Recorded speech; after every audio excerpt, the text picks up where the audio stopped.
3, 4. Pa, pa, pa, pa.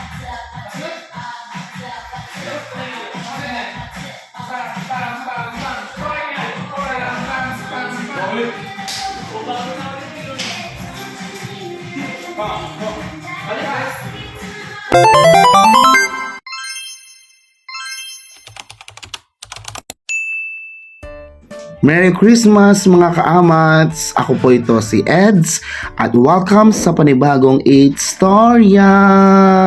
For today's video nga ay pumunta kami sa Ballpoint upang isagawa ang aming Christmas party na hindi na drawing. Actually, napakatagal na nitong pinalano at hindi namin maituloy-tuloy dahil hindi magkakaulam ang aming mga schedule. Buti na lamang ngayong araw ay naipush namin kahit na mabilisan. So dito na nga kami nagbanding at nagsagawa ng aming chismisan ng aming Christmasan. Napakasaya dahil lahat kami ay nagkaroon ng time sa bawat isa at ipakita namin kung paano namin mahal ang isa't isa dahil sa pamagitan ng pagsasayaw. So panoorin nyo to.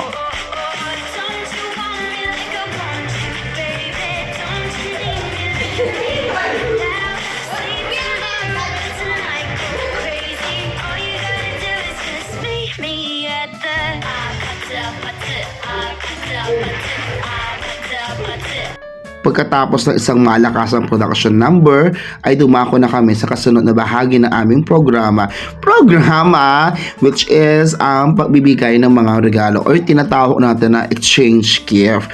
Nagkataon lamang na itong dalawang asawang ito ang siyang prepare, tapos si Ma'am Jenny. Kami, nalimutan namin ang aming mga regalo, hindi pa namin nakukuha or nadadala dahil nga, ay biglaan nga talaga itong planong ito, hindi naman talaga ito ngayon. Pero dahil nga ngayon lang kami nagkaroon ng pagkakataon na magkasama-sama at magkapare-pareho ang aming mga sked, edi itinodo na namin at inilaban na namin dito sa Ballpoint ang aming Christmas party.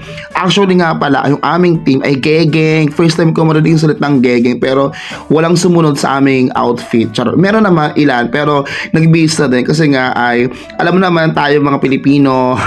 Anyway, ano na sinasabi ko, hindi ko na alam. So dito lang yan sa Ballpoint Cafe Sports Bar. Dito yan sa may Calmar, Lucena City. Napaka-solid at napakaganda ng place nito. Bye-bye!